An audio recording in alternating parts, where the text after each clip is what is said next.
Exploradores del acervo. Un recorrido testimonial por nuestra memoria sonora. Imaginación, amor, emoción, sonido, conocimiento, pasión, recuerdos, magia, música, nostalgia, memoria, diversidad.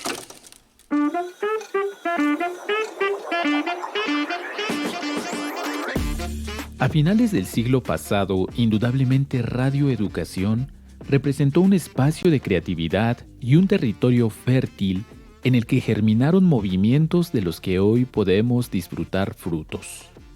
En los movimientos en torno a las diversidades y disidencias sexuales, hay un capítulo llamado Medianoche en Babilonia. Les invitamos a abrir oreja y conocer parte de la historia y legado de esta gran producción al frente de nuestro amigo Tito Vasconcelos.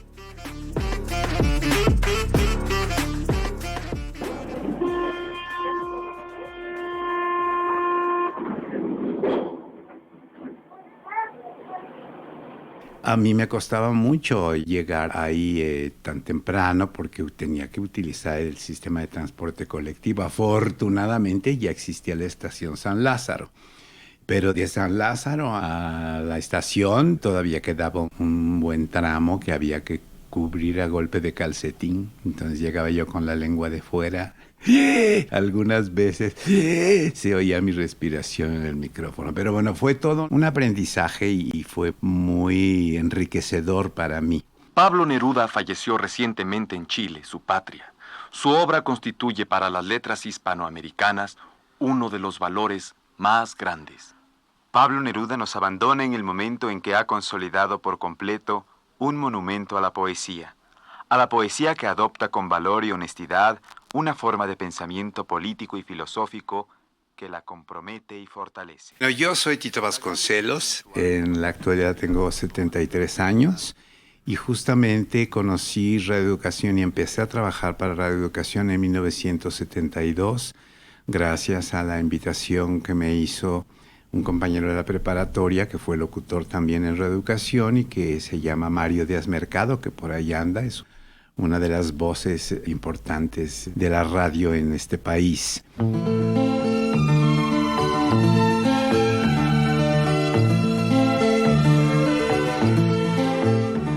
Y yo llegué muy joven, tenía yo 21, 22 años, estaba empezando mi carrera como actor.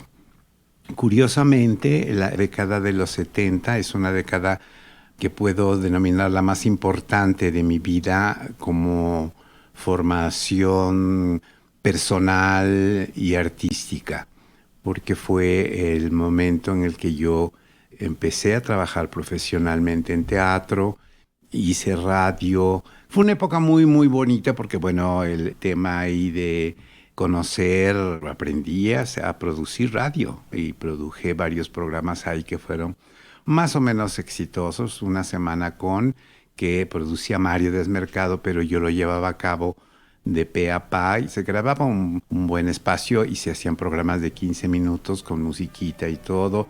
Dirigía Enrique Atonal, la estación de radio, y la directora María del Carmen Millán era la directora de todo el sistema de radiodifusión de la Secretaría de Educación Pública, allá en Circunvalación y Tabiqueros. Diego Rivera afirmaba que en Rusia había un suero rejuvenecedor que ya le habían aplicado a él. El suero, decía Diego, sí daba buenos resultados porque le saca la médula y el vaso a un muerto. Emilio Bergenji fue muy bonito a lo largo de toda mi historia radiofónica porque luego, años después, él me buscó para que hiciéramos la barra nocturna solo para solititos, de donde se desprendió Medianoche en Babilonia. Esto es Solo para Solititos, cita sin encuentro para hoy miércoles en punto de las 23:30 horas. Donske. Donske. Donske, Donske. Donske.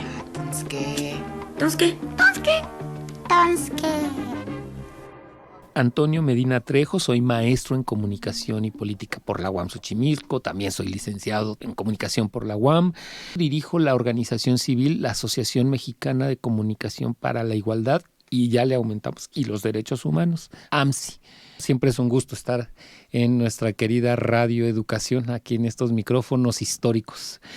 Yo era muy jovencito, estaba en la universidad, en mi proceso de pensar en qué iba a ser mi tesis de licenciatura, y junto con mi compañero de tesis, Enrique Plata, pues nos pusimos a pensar qué temas eran los más convenientes. Nosotros estuvimos en la UAM Xochimilco y nos metimos al área de radio, porque pues nos gustaba todo el tema de las radios comunitarias más que nada. Y cuando tuvimos que definir el tema de la tesis, pensamos que Radio Educación, si bien no era una radio comunitaria, porque es una radio de gobierno estatal, hacía las veces de radio comunitaria por algunos proyectos de radio que existieron desde los años 70, 80. Entonces, pues eran los años finales de los 90, cuando de lo que te estoy contando, de la tesis. Y yo como gay, también mi querido Enrique Plata, pues como dos jóvenes gays, pues habíamos escuchado a Tito Vasconcelos aquí en Radio Educación. Éramos radioescuchas de Tito los domingos en la noche con Medianoche en Babilonia. Primero Tonske, que fue un periodo muy cortito, y ya después con Medianoche en Babilonia. Y la verdad es que era fascinante, ¿no?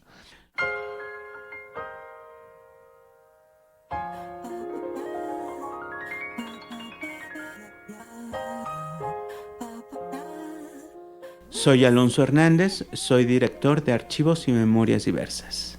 Me tocó una situación familiar muy curiosa porque yo no había escuchado Medianoche en Babilonia, no había ido a los martes del taller, cuando por dichos de el novio con el que yo andaba, me dijo, pues tienes que salir del closet. ¿Y qué es salir del closet, no? Y a él se le hizo muy fácil decírselos a tus papás, ¿no?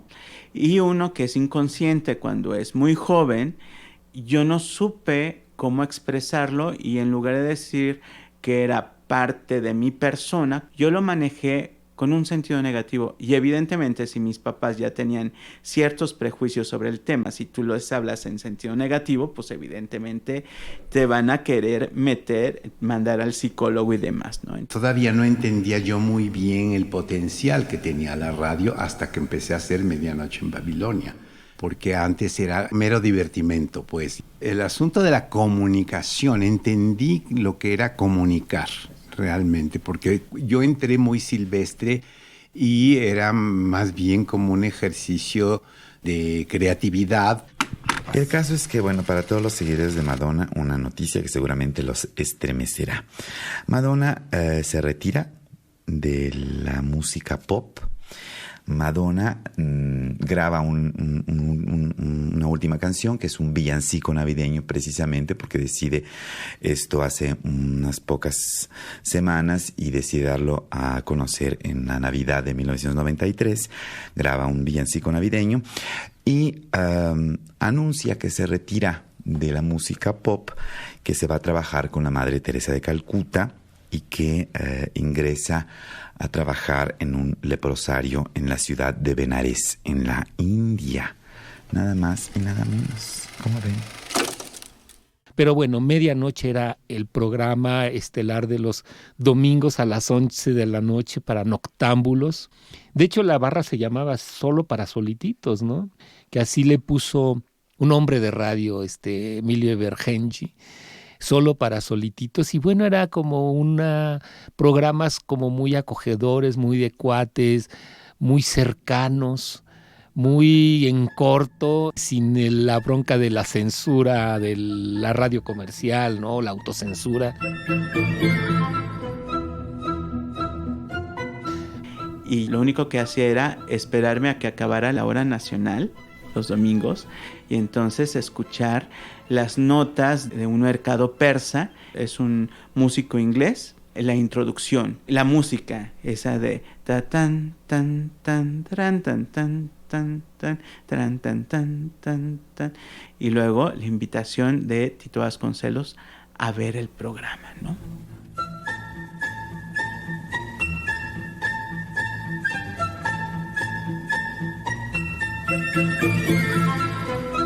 Psst, psst. A usted le hablo. A usted también, y a ti, no te hagas. No se vaya, no te vayas. Quédate con nosotros a pasar Medianoche en Babilonia.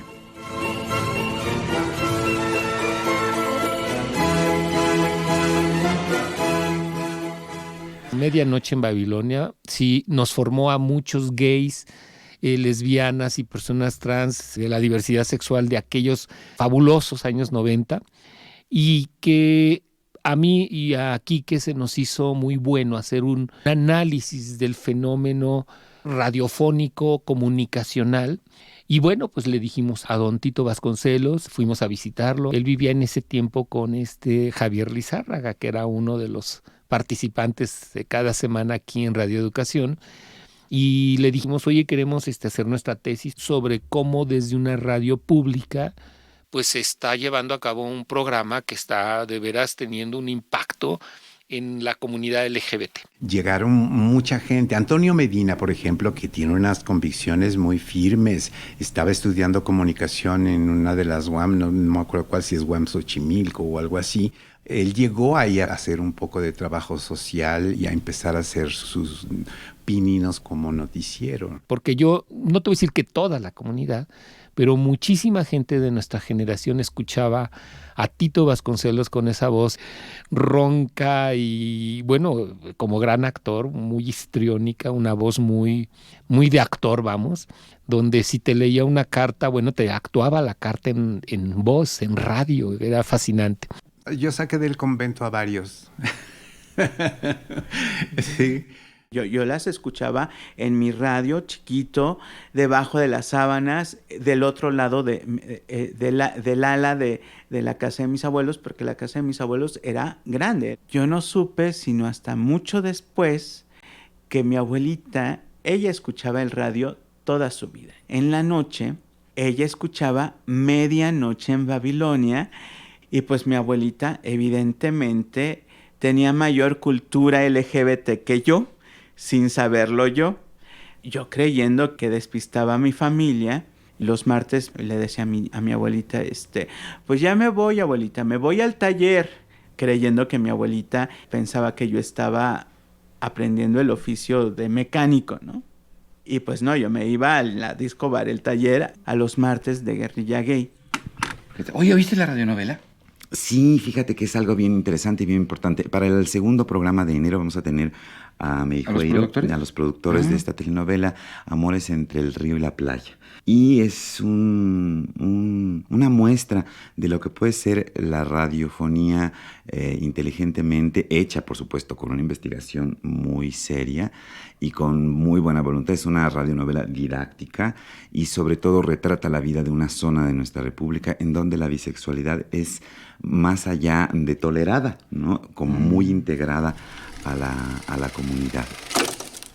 Pero el público al que queríamos llegar era gente que pudiera replicar nuestra información y lo que nosotros teníamos que compartir, pues, ¿no? Acerca de una politización, de una concentración sobre los valores artísticos, culturales, estéticos de una comunidad históricamente segregada. Pero mi abuelita lo entendía, ¿no? Y ya mucho tiempo después, cuando yo me atreví a salir del closet con mi abuelita me dijo, ay, yo ya lo sabía.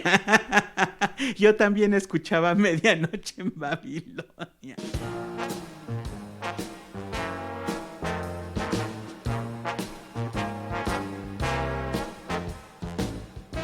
Una cosa extraordinaria que sucedió con Medianoche en Babilonia es que los primeros en apoyar el asunto de un programa para una comunidad como es la comunidad Sopa de Letras fueron los heterosexuales, los radioeducaditos.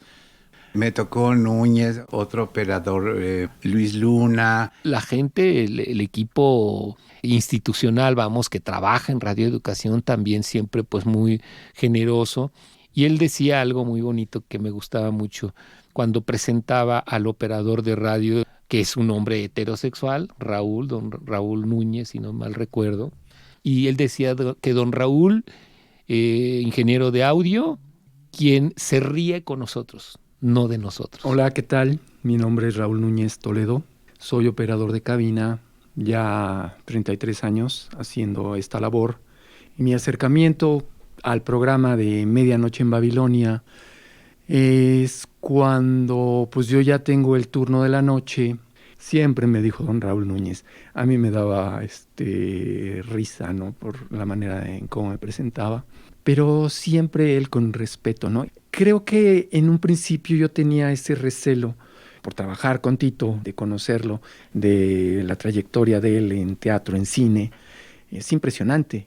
Sabes que es una persona muy tranquila, muy linda, muy amable. El último programa que tuvimos en vivo mandó todos los faxes posibles. Mandó que dice, para leerse el 29 de diciembre. Ah, mira, además Hola, ya nos dice cómo. Claro, ya nos ayuda a producir. Este último programa de 96, aunque grabado, sé que llegará a muchos amigos gays, incluso a muchos que están visitando la Ciudad de México. Quiero insistir en rescatar el simbolismo del Año Nuevo como una oportunidad de crecimiento personal y de transformación de nuestra sociedad. Este próximo 97 será año de elecciones. Ojalá que los gays exijamos a los partidos políticos nos presenten plataformas en las que se dignifique la homosexualidad y el lesbianismo. Pero para ser capaces de exigir respeto, lo primero es aceptar que siendo gays...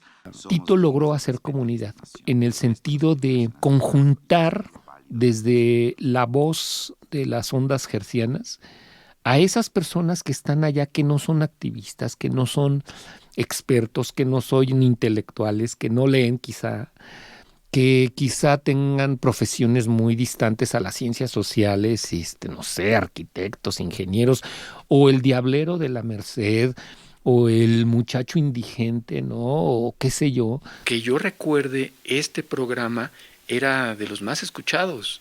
Tenía muchas llamadas, no solamente la comunidad, era todo tipo de gente. Justamente, el domingo la gente ya no va al antro y nosotros queríamos llegar a esa comunidad que va al antro, pero ya el domingo ya son las muy atrevidas solamente si van al antro, ¿me explico? Pero en general, la gente a la que nos importaba llegar, porque la gente que se va de reventón todos los días de su vida, pues se va a ir todos los días de su vida y quién sabe qué tanto le podamos aportarle a estas personas. Está esta noche con nosotros en visita a la Ciudad de México Jesús Chaires. Él dirige un programa que se llama Sin Fronteras, aparte dirige, produce, contesta el teléfono. Cuéntanos, Sin Fronteras, ¿qué es? ¿Cuál es el propósito de este programa y cómo lo conduces? ¿Quiénes lo escuchan allá en Dallas, Texas? Bueno, la programa Sin Fronteras comenzamos en 93, o hace como un año y medio. La programa Sin Fronteras... Que era como antes, cuando estabas leyendo a lo mejor alguna revista y veías un mensaje de alguien que era como poder contactar a una persona por medio de, en este caso, de una revista, y eso lo pasaron al radio, poder conocer a gente por medio de llamadas telefónicas que no salían al aire, pero se tomaban las llamadas pidiendo un teléfono, claro que en ese tiempo pues eran teléfonos fijos, la manera de poder guardar la privacidad de las personas que pudieran contactarse por este medio. Y era algo grandioso porque la gente podía comunicarse y si le interesaba cierto tipo de persona, edad, trabajo, gustos por algo, enlazaba a la gente. Yo antes de entrar en todo este marasmo del activismo, yo recuerdo en alguna vez con las revistas, yo llegué a poner mi anuncio, me llegaron muchas cartas, me hice de un noviecito en Sinapecuaro, Michoacán, al que dejé de ver, de escribir y todo, y nos perdimos de vista. Y gracias al programa de Tito Vasconcelos, este chico me pudo localizar. Evidentemente le mandó una carta a Tito explicando de ese mal hombre que lo había ilusionado y lo había dejado casi vestido y alborotado. Porque en aquel entonces la manera de relacionarnos era o por carta o por teléfono en casa, no había celulares, entonces si tú no ibas a la cita, lo perdías forever and ever. Yo estaba ahí en cabina porque iba a hablar sobre libros y entonces Tito Vasconcelos me hizo una señal como de ven, leyó la carta, yo estaba entre blanco, rojo, verde, amarillo, azul de la vergüenza de que me hayan balconeado a nivel nacional.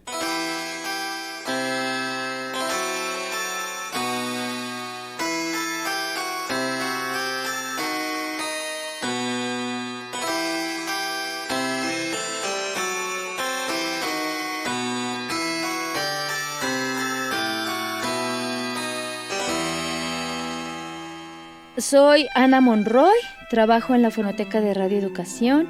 Soy fonotecaria, pero más bien hago trabajo de documentalista sonora y gestión de documentos sonoros. Bueno, de la colección que tenemos de Medianoche en Babilonia, la serie se transmitía en vivo justo a la medianoche. Y bueno, era una serie muy interesante. A mí todavía me tocó escuchar algunos programas en vivo a través de la radio. Pero lamentablemente esta serie no se grababa porque no sé si era una cuestión de política o por la falta de recursos, pero los programas que iban en vivo en Radio Educación en esa época generalmente no se acostumbraban a grabar y si se hacía en cassettes. Y los únicos programas que se grabaron fueron los que se transmitían justamente grabados, por ser temporada de vacaciones o por algún motivo que no vinieran a producir en vivo.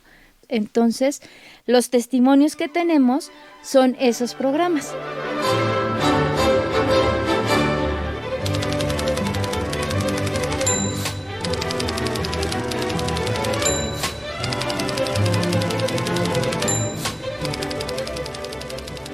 Había de todo un poco, había un noticiero de nivel internacional que traducía de medios internacionales, otro hombrecito que ya no está, Agustín Villalpando. Y teníamos noticias nacionales y algunos temas, o sea, qué cosa estaba sucediendo en ese momento. Y es muy curioso porque la sección de noticias que luego las daba Agustín Villalpando a Tito Vasconcelos, utilizaban la música de... hay una obra para máquina de escribir y orquesta. Y entonces el solo de la máquina de escribir la utilizaron como introducción para la sección de noticias. O sea, todo era muy lúdico. Crónicas de la gente decente por Irmita Iztapalapa. El horno no está para bollos, ni Irmita para falacias. Madame Iztapalapa no está tan segura de que los sueños sean gratis. Y esta época del año está para demostrarlo. Jesús Calzada tenía esta sección de las crónicas de la gente decente. Las crónicas de la gente decente por Madame Irmita Iztapalapa. Personaje entrañable que inventó Jesús Calzada, que es un escritor, un dramaturgo, un hombre de las artes, y que él era invitado constante aquí, que se llamaba su personaje Irmita Iztapalapa, haciendo como alusión a esa avenida muy larga de la Ciudad de México. Y el personaje era una mujer de sociedad, de moralista probablemente, que defendía la moral y las buenas costumbres, ¿no? Entonces se jugaba mucho con esta figura retórica, una figura literaria realmente, para hacer una crítica social al conservadurismo.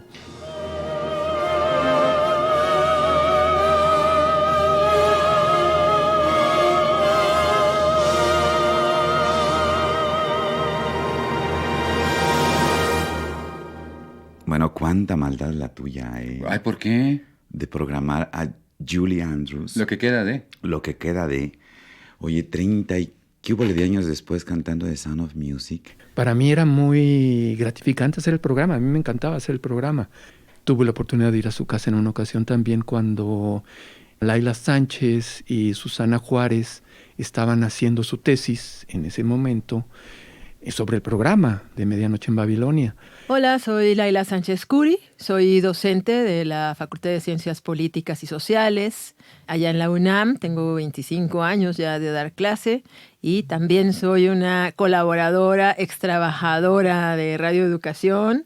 En ese momento que yo trabajaba aquí, estaba al aire Tito Vasconcelos con su programa de Medianoche en Babilonia, que de hecho mi amiga Susana y yo, que venimos aquí a hacer el servicio social y luego las dos nos quedamos a trabajar, hicimos nuestra tesis sobre Medianoche en Babilonia. Ahí aprendíamos muchísimo y eso nos dio pues un horizonte de ampliar nuestra visión, conocimiento, y yo que además tuve esta oportunidad, grandiosa oportunidad de conocer a la audiencia a través de sus llamadas telefónicas o de sus cartas de onda corta, porque yo contestaba las cartas de onda corta, pues cómo piensa la audiencia, irla conociendo, era un termómetro también. Esto es XEP Radio Educación, 1060 kHz en la banda de amplitud modulada. Ça c'est XEPPM Radio Éducation, transmission en 6185 kHz dans la bande internationale de 49 mètres. Transmission en live de Mexico, le programme Minuit à Babylonie, le premier programme dédié à la communauté homosexuelle de Mexico. Nous vous prions de nous envoyer votre opinion dirigée à Minuit à Babylonie, programme de Tito Vasconcelos, Ángel Urraza, 620... Se recibían cartas de todos lados. De repente había audiencia que no era precisamente ni habla hispana, ni siquiera en el continente americano. Había equipos en Buenos Aires, Argentina, que captaban la señal de Tito Vasconcelos y que enviaban cartas del extranjero, o sea, desde Argentina, desde Canadá, evidentemente Estados Unidos. Saludos también a Gepetto, a Sergio y a todos los de la Fundación Mexicana para la Lucha contra el SIDA de parte de su coordinador de voluntarios. Sí, pues el primer programa de la radio que trató esos temas abiertamente y con respeto y con conocimiento, y que todo su equipo de producción eran de la comunidad, ahora llaman LGBT, ¿no? Antes era la comunidad. Entonces, bueno, pues sí es muy importante también en ese aspecto radioeducación, de ser pionera en muchas temáticas, en abrirle los espacios a mucha gente cuando estaban prohibidos. Ni siquiera era que no los trataran, estaban prohibidos en otros medios.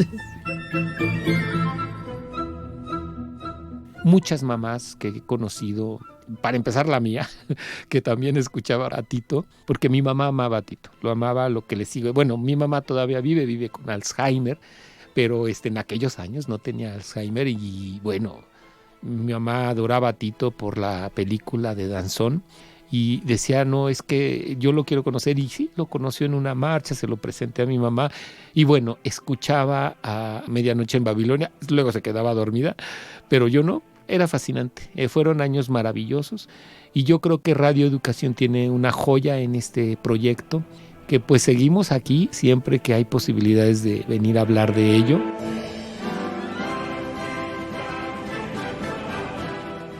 Y te lo digo, yo creo que sí ha habido un grupo que más nos ha querido a los jóvenes como tal, y sí ha habido personas que nos han querido y apapachado, han sido Javier, Tito y Jesús Calzada, y desde luego Luis Armando Lamadrid, ¿no?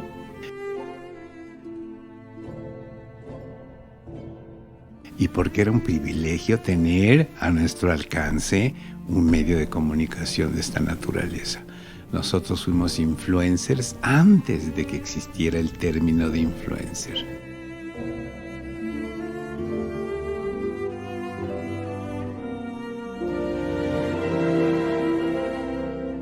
Cuán agradecidos estamos de que en la década de 1990 nuestra querida Radio Educación fuera la Babilonia del cuadrante, un lugar en el que todos hablaron quizás sin entenderse, donde posiblemente reinó la confusión y el desorden, pero lo importante fue hacerse escuchar y escuchar.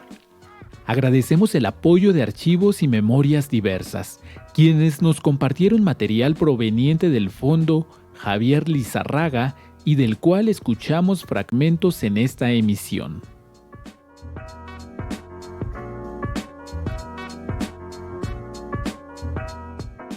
Participamos en este programa Ana Lilia Monroy, Liliana Trejo, Jacqueline Zavala, Pilar Muñoz y Juan Ramírez Paulino.